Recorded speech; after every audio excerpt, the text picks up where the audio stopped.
Narito po ang News TV Quick Response Team sa may bahagi ng Quirino Grandstand kung saan sa mga sandaling ito ay patuloy po ang pagdating ng mga kababayan natin na mga deboto na nais makibahagi dito sa tradisyonal na pahalik. At sa kauna-unang pagkakataon nga po ay dalawang imahe ng Poong Nazareno ang kanilang ipinapakita o pinakita rito upang mas marami at mas maging mabilis ang daloy ng mga tao upang magkaroon lahat ng pagkakataon.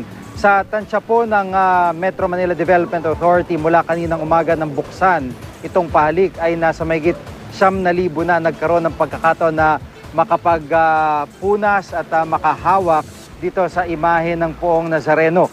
At sa pagkakataong ito sa atin pong nakita ay umabot na dito sa kabilang bahagi ng kalye papasok ng Quirino Grandstand itong pila ng mga deboto at hindi po biro ang pagpila dito dahil yung iba ay inaabot na ng madaling araw para lamang magkaroon ng pagkakataon na makahalik at makahawak dito sa imahe ng Poong Nazareno.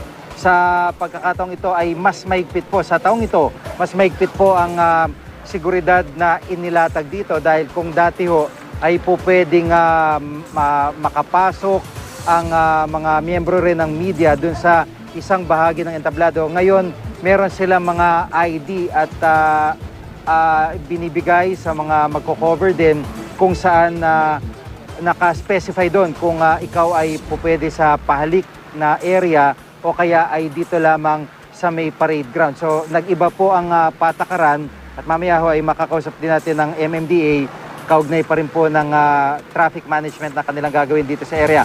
Samantala, kanina nagkaroon din po tayo ng pagkakataon na makausap ang ilan sa mga deboto at ang ilan sa kanila ay may sakit at nagtsatsaga na pumila para sa milagro na kanilang inaasahan. Narito po ang kanilang mga pahayag. Kalak nga, hindi ko makakaya, kaya lang pinilit ko kasi gusto ko talaga eh. Ito po yung kagalingan po ng mama ko kasi dapat po i-chemotherapy po siya eh. So, parang in-advise namin po ng doktor na masyado pong masakit yung chemotherapy. So, ito na lang po yung pag-asa namin, prayers. Ito nga po, pagpunta po dito sa Nazareno. Hanggat kaya pa namin lumakad kasi maganang paa dito eh.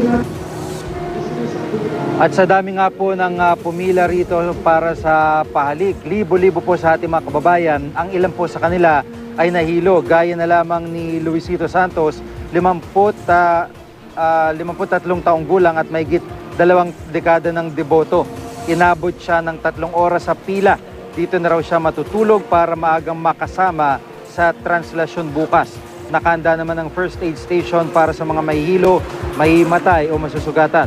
Pasado 1:00 na madaling araw, dinala ang 2 imahe ng itim na Nazareno dito sa Quirino Grandstand. Nagsimula mismong pahalik pasado 4:00 ng madaling araw. Itong unang pagkakataon na 2 imahe ang ginamit para sa pahalik.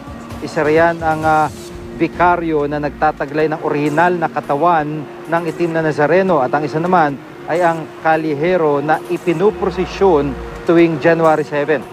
Pakiusap ito ng mga deboto para hindi maputol ang pila ng pahalik kapag ipinrosesyon na ang bikaryo.